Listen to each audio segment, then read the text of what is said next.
Between 800 CE and 1700 CE, new trends emerged in art and architecture.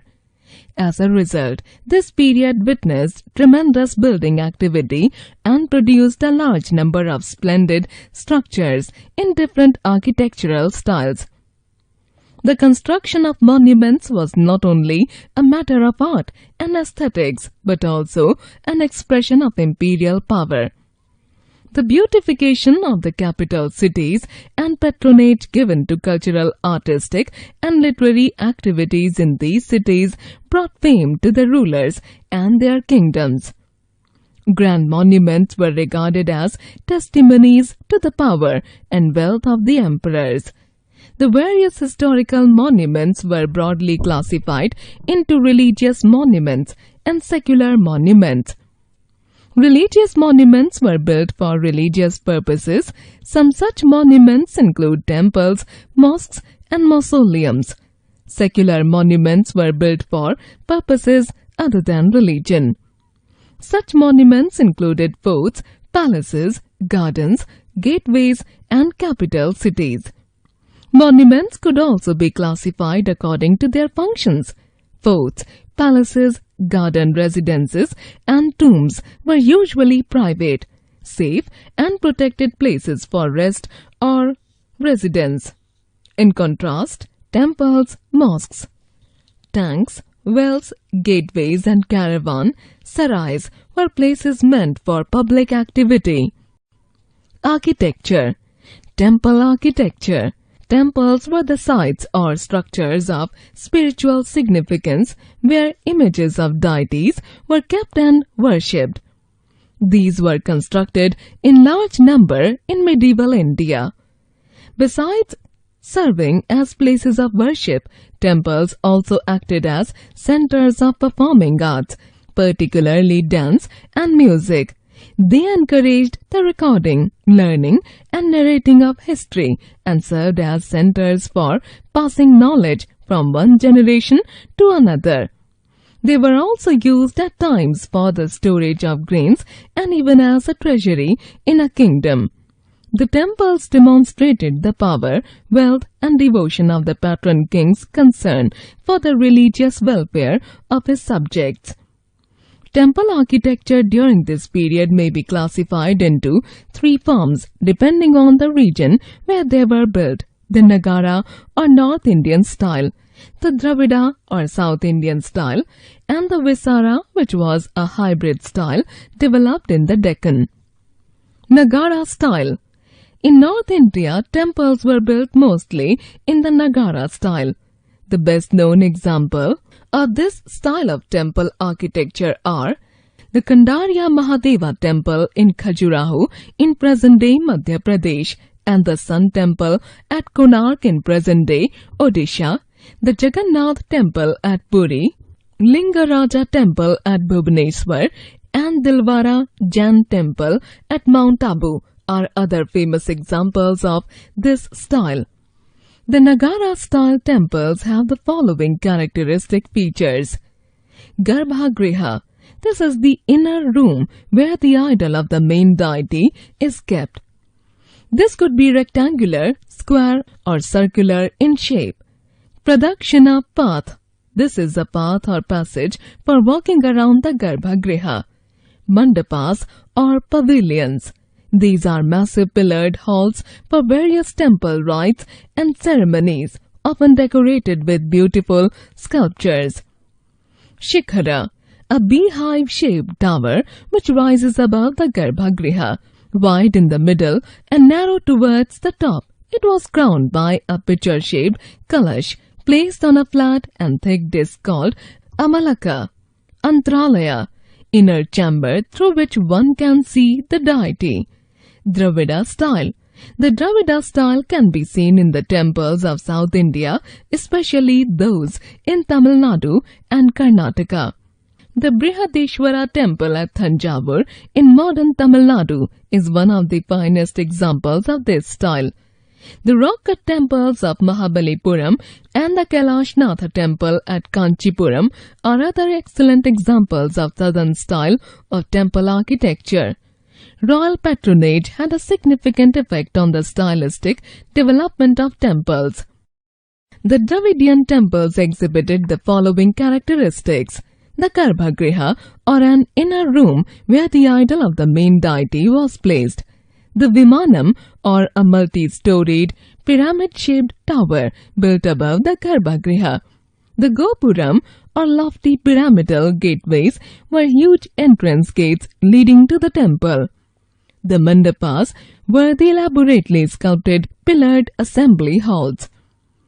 Vaisara style. The Vaisara or hybrid style combined many features of the Nagara and Dravida styles of temple architecture. This style is best demonstrated in the Chalukyan temples in the Deccan, especially at Badami, Dwarasamudra and Pattadakkal. The Hosala temples at Belur, Halebidu and Somnathpura mark the culmination of this style. A distinctive feature of Hosala architecture was the star-like raised basement or platform on which a majestic superstructure, Vimana, stood. The temples were decorated with beautifully sculpted panels containing figures of gods and goddesses and episodes from the epics. Peripheral regions like Bengal, Kashmir and Kerala developed their own distinct styles. Geography, availability of raw material and resources, and skills of local artisans and craftspeople were the main factors responsible for variations in temple style. Islamic architecture. The advent of the Turks, Afghans and Mughals in India led to the evolution of a distinct Indo-Islamic style of architecture. Certain distinct architectural features of this style were the dome, true arch, minarets, mosaics, floral and geometric motifs, and calligraphy, which blended well with the Indian architectural forms already in use. These features were of Central Asian origin. They were employed by the rulers of Delhi Sultanate when they converted temples and existing buildings into mosques. As a result, a fusion style developed which greatly enriched Indian architecture. A significant aspect of monuments of this period was the use of stones of different colors such as red sandstone, yellow sandstone and marble. Geometric and floral patterns, including motifs such as lotus, bell and the swastika, were beautifully carved on the walls. These were often combined with panels of inscriptions which consisted of verses from the Quran. The combination of these decorated devices came to be known as arabesque. However, human and animal figures were not used since they were considered un-Islamic.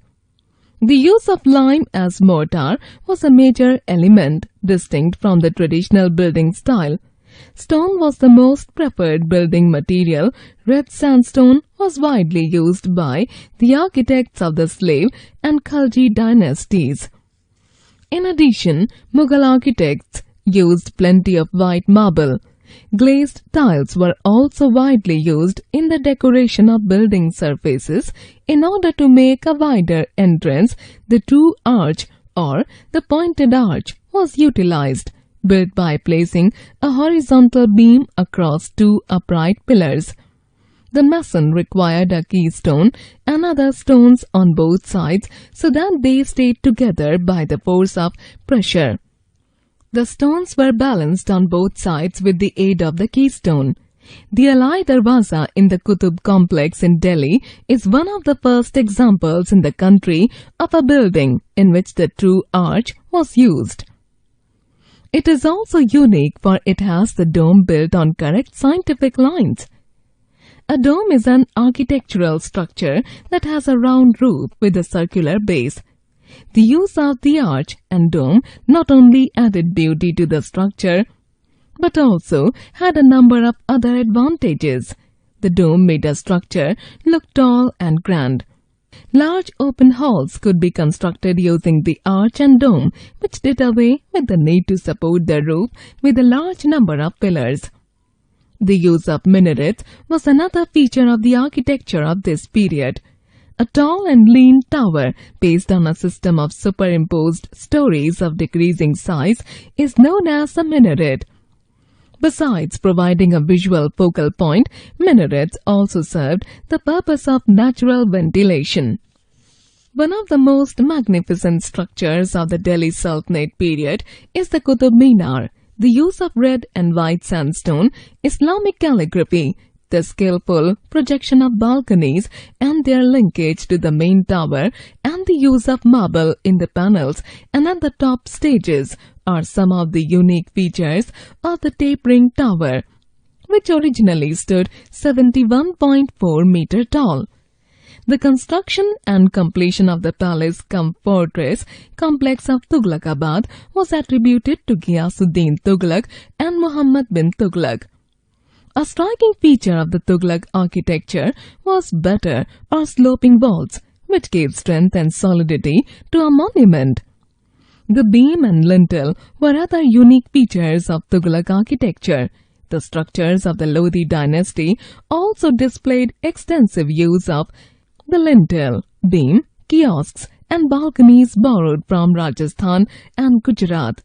Their tombs were placed on a high platform in gardens such as the Lodi Garden at Delhi. Mosques. The mosques of this period displayed a fusion of indigenous and newly introduced architectural styles. Major characteristics of design used in the mosques are a lofty gate, tall, slender minarets, and tombs. A large number of tombs were built during the medieval period. The general pattern of the tomb comprises a domed chamber known as hujra and a cenotaph in its center with a mihrab, where the real grave was located in an underground chamber. The introduction of gardens around the tomb was a new feature of tomb architecture. Humayun's tomb in Delhi is one of the finest examples of tomb architecture in which the use of a double dome was seen for the first time. A double dome comprises an inner and outer layer. The ceiling is placed lower in such a way that the proportion of the exterior is not disturbed. The tomb is octagonal in shape and rises into 2 stories. The Mughals are credited with having introduced the double dome in architecture and the Pietra Dura style of inlay decorations in India, that is, using floral designs made of semi-precious stones to decorate the walls. They also began the practice of putting up buildings entirely of marble. The Taj Mahal is the finest example of this. The outer part of Akbar's tomb at Sikandra near Agra is a rectangular structure with octagonal towers at each corner. The tomb has no central dome, which makes it different from other tombs. It consists of a 5-story pavilion with an open rectangular courtyard at the top, containing a tomb-like cenotaph.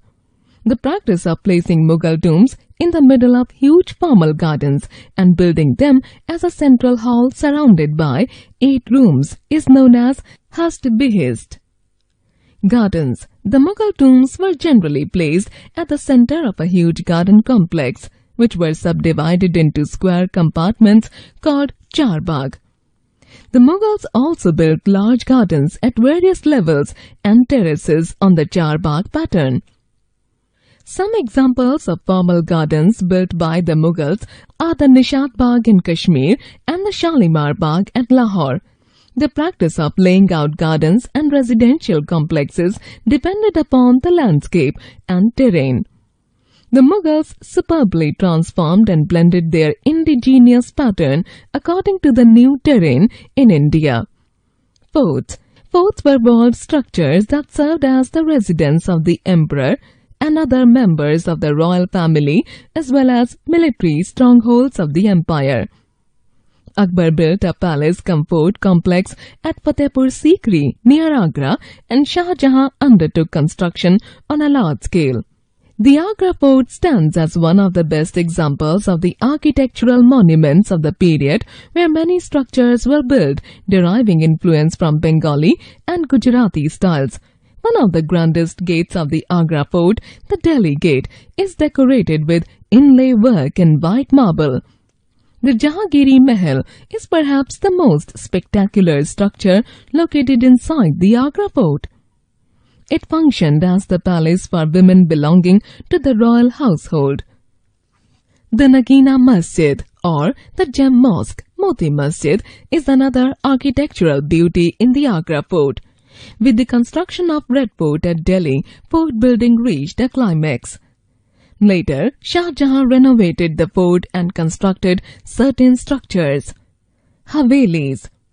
A private mansion with historical and architectural significance is known as a Haveli.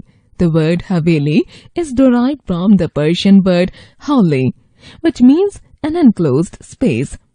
The Havelis sought inspiration from Persian, Central Asian, Indian and Islamic styles of architecture.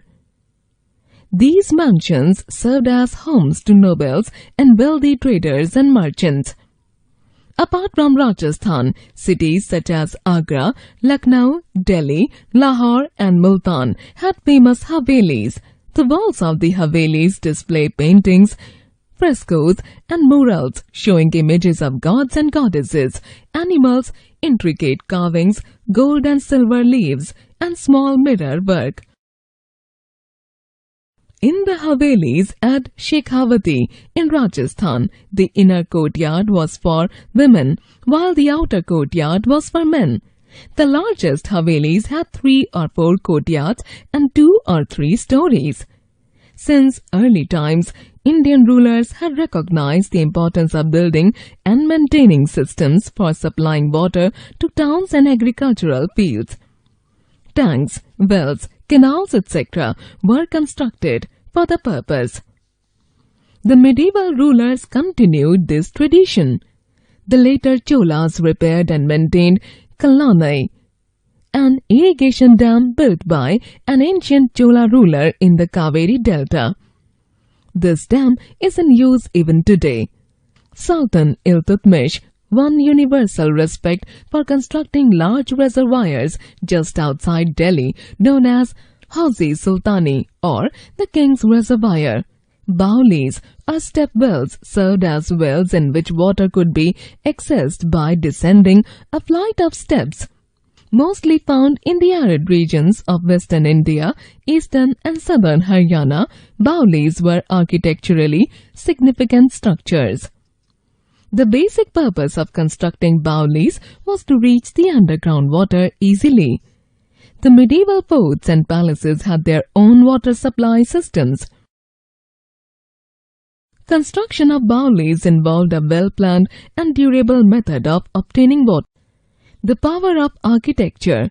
The Mughals took keen interest in building grand historical monuments, magnificent forts, palaces, gates, mosques, Baulis, etc.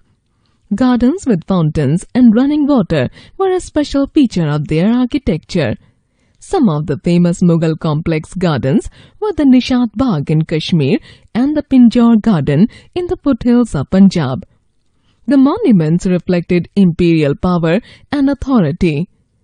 Akbar's greatest architectural achievement was truly represented by the new capital city of Fatehpur Sikri, City of Victory, in which low arches and bulbous domes were extensively used.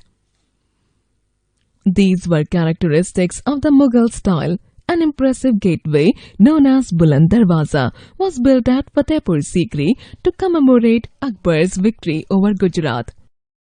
It also contained pavilions, sarais, palaces and offices. Of the palaces and residential buildings, special mention must be made of Panch Mahal, Birbal's house and Jodha Bai's palace. The Diwani Khas and Daftar Khana were other important structures.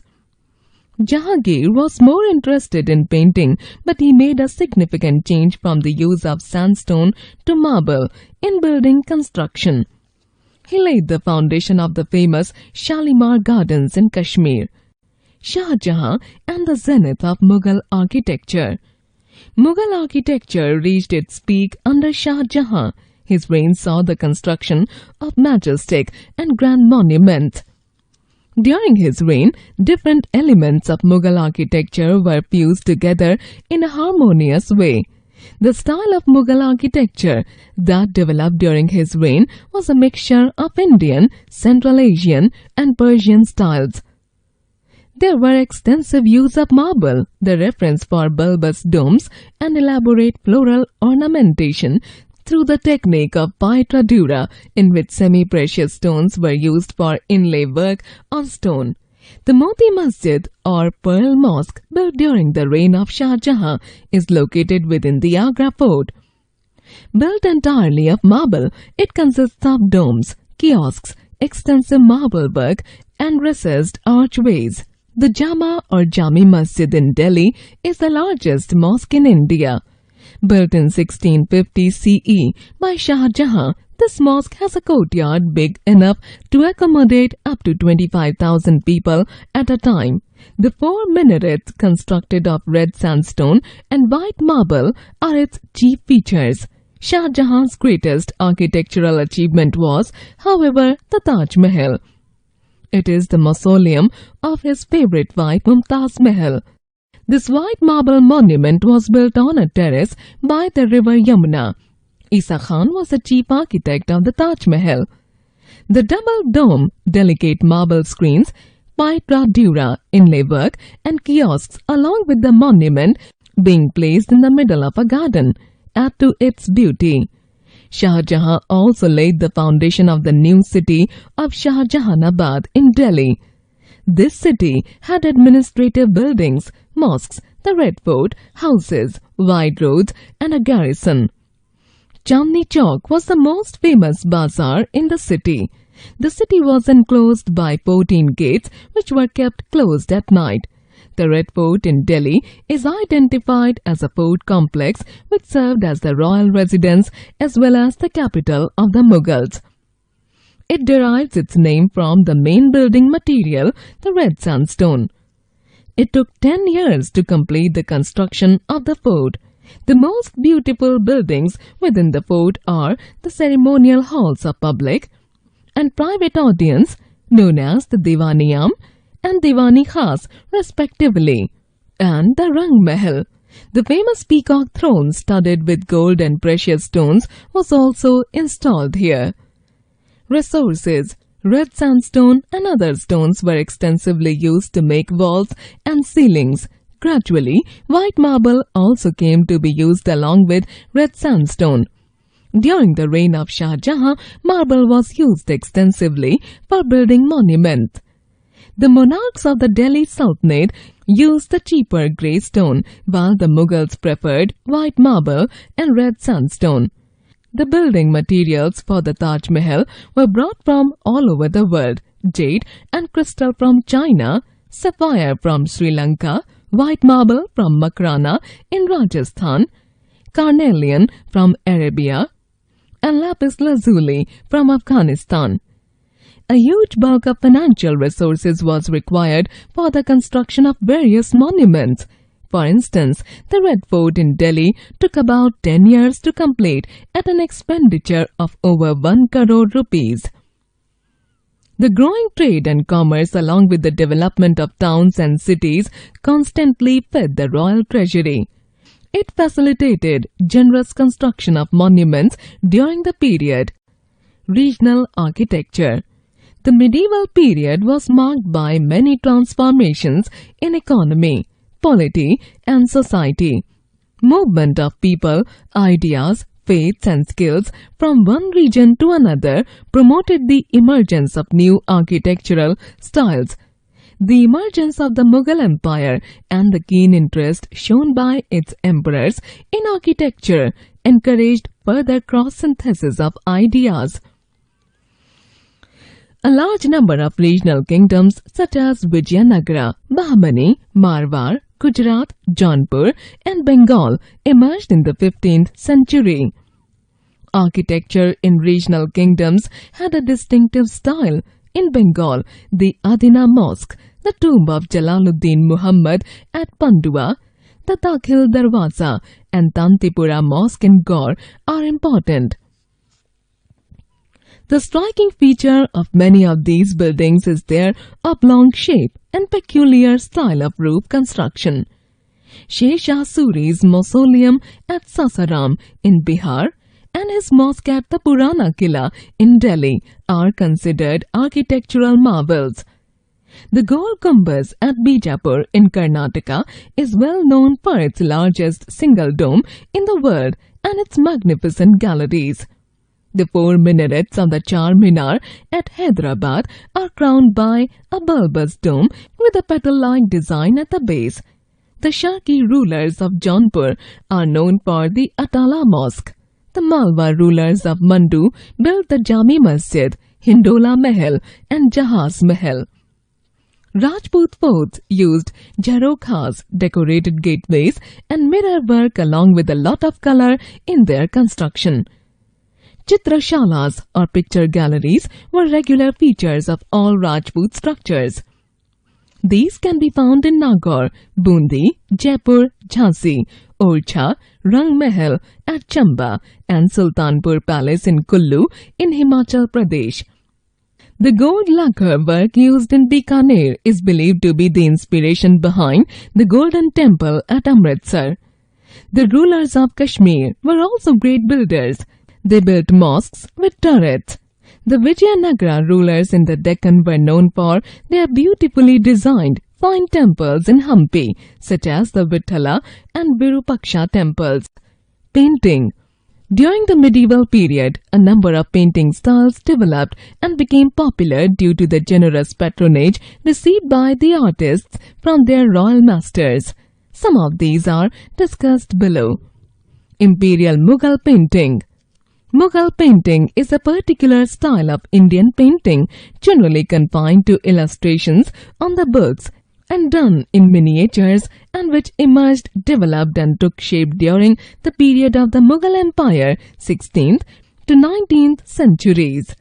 Mughal paintings were a unique blend of Indian, Persian and Islamic styles.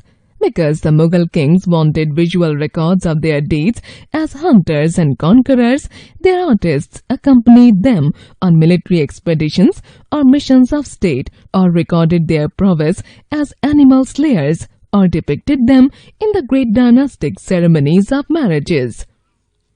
Akbar's reign, 1556 to 1605, ushered a new era in Indian miniature painting. After he had consolidated his political power, he built a new capital at Fatehpur Sikri, where he collected artists from India and Persia. He was the first monarch who established in India an atelier under the supervision of 2 Persian master artists, Mir Sayyid Ali and Abdul Samad. Earlier, both of them had served under the patronage of Humayun in Kabul and accompanied him to India when he regained his throne in 1555. More than 100 painters were employed, most of whom were Hindus from Gujarat, Gwalior and Kashmir, who gave birth to a new school of painting popularly known as the Mughal School of Miniature Paintings. One of the first creations attributed to the school of miniature painting was the Hamzanama series, which according to the court historian Badayuni was started in 1567 and completed in 1582. The Hamzanama stories of Amir Hamza, an uncle of the Prophet, were illustrated by Mir Sayyid Ali. The paintings of the Hamzanama are of large size, 20 into 27 inch, and were painted on cloth. They are in the Persian Safvi style. Brilliant red, blue and green colors predominate. The pink, eroded rocks and the vegetation, plains and blossoming plum and peach trees are reminiscent of Persia. However, Indian tones appear in later work when Indian artists were employed. After him, Jahangir encouraged artists to paint portraits and darbar scenes. His most talented portrait painters were Ustad Mansur, Abdul Hasan and Bishan Das. Shah Jahan, 1627 to 58, continued to patronize painting. Some of the famous artists of the period were Muhammad Fakirullah Khan, Mir Hashim, Muhammad Nadir, Bichitra, Chitarman, Anup Chattar, Manohar and Honhar. Aurangzeb had no taste for fine arts due to lack of patronage. Artists migrated to Hyderabad in the Deccan and to the Hindu states of Rajasthan in search of new patrons. Regional styles. Rajput painting. Rajput painting, a style of Indian painting, evolved and flourished during the 18th century in the royal courts of Rajputana, India. Each Rajput kingdom evolved a distinct style but with certain common features. Rajput paintings depict a number of themes, events of epics like the Ramayana and the Mahabharata, Krishna's life, beautiful landscapes, and humans. Miniatures were the preferred medium of Rajput painting, but several manuscripts also contain Rajput paintings, and paintings were even done on the walls of palaces, inner chambers of the forts, Havelis, particularly the Havelis of Shekhawati. The colors were extracted from certain minerals, plant sources, and conch shells. Some were even derived by processing precious stones, gold and silver. The preparation of desired colors was a lengthy process, sometimes taking weeks. Brushes used were very fine. Tanjore painting. Tanjore painting is an important form of classical South Indian painting native to the town of Tanjore in Tamil Nadu. The art form dates back to the early 9th century, a period dominated by the Chola rulers, who encouraged art and literature. These paintings are known for their elegance, rich colors, and attention to detail. The themes for most of these paintings are Hindu gods and goddesses and scenes from Hindu mythology. In modern times, these paintings have become a much sought-after souvenir during festive occasions in South India. Paintings of Malwa, Deccan, and Jaunpur. A new trend in manuscript illustration was set by a manuscript of the Nimatnama painted at Mandu during the reign of Nasir Shah, 1500 to 10. This represents a synthesis of the indigenous and the Persian styles, though it was the latter which dominated the Mandu manuscripts. There was another style of painting known as Lodi Kholadar that flourished in the Sultanate's dominion of North India, extending from Delhi to Jaunpur. The miniature painting style, which flourished initially in the Bahmani court and later in the courts of Ahmednagar, Bijapur, and Golconda, is popularly known as the Deccan School of Painting. One of the earliest surviving paintings are found as the illustrations of a manuscript, Tarif-e-Hussain Shahi, 1565. Music. During the Mughal rule in India, Indian classical music emerged as two separate traditions, North Indian Hindustani and the South Indian Carnatic, mainly because of the Islamic influence. The Hindustani system may be thought as a mixture of traditional Indian musical concepts and Persian performance practice. Many new musical forms like Khyal and Ghazal developed and flourished. The advent of Islamic rule under the Delhi Sultanate and later the Mughal Empire over northern India caused considerable cultural interchange. Increasingly, musicians received patronage in the courts of the new rulers, who in turn started taking increasing interest in local music forms. While the initial generations may have been rooted in cultural traditions outside India, they gradually adopted many aspects from their kingdoms which retained their traditional Hindu culture. This helped spur the fusion of Hindu and Muslim ideas to bring forth new forms of musical synthesis like Qawwali and Khyal. The most influential musician of the Delhi Sultanate period was Amir Khusro, 1253 to 1325, sometimes called the father of modern Hindustani classical music. A composer in Persian, Turkish, Arabic as well as Braj Bhasha, he is credited with systematizing many aspects of Hindustani music and also introducing several ragas such as Yaman Kalyan, zilaf, and sarpada. He created the qawwali genre, which fuses Persian melody and beat on a Dhrupad-like structure. A number of instruments such as the sitar and tabla were also introduced in his time. During this time, Sangeeta Ratnakara was written in the Deccan just before the Muslim conquest of this region by Alauddin Khalji. The gradual differentiation between North and South Indian music had been observed since then, although Orthodox Islam frowned upon music. The acceptance of the Sufi doctrines, in which music was often an integral part by Islam, made it possible for many Muslim rulers and noblemen to extend their patronage to this art. Moreover, the music of some other zones like Iran, Afghanistan and Kashmir were accepted in the time of the Mughal emperors Akbar, Jahangir and Shah Jahan in the 16th and 17th centuries. It is quite evident that it was Indian music which captured the imagination of the Muslim rulers.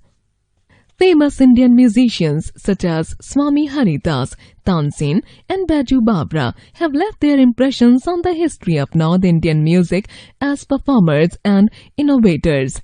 Muslim musicians took to the performance of Indian music and added to the repertoire by inventing new ragas, tals and musical forms, as well as Indian musical instruments. The Muslim patronage of music has had two main effects on the music of North India. The first was to de-emphasize the importance of the words of classical songs, which were originally composed in Sanskrit and were, in any case, incomprehensible to anyone less than a traditional Hindu scholar. Sanskrit songs were gradually replaced by compositions in various dialects such as Bhojpuri and Dakhini, including the compositions in Urdu and Persian language. The textual themes of the songs were often based on Hindu mythology, yet Muslim musicians sang these songs with Hindu religious themes.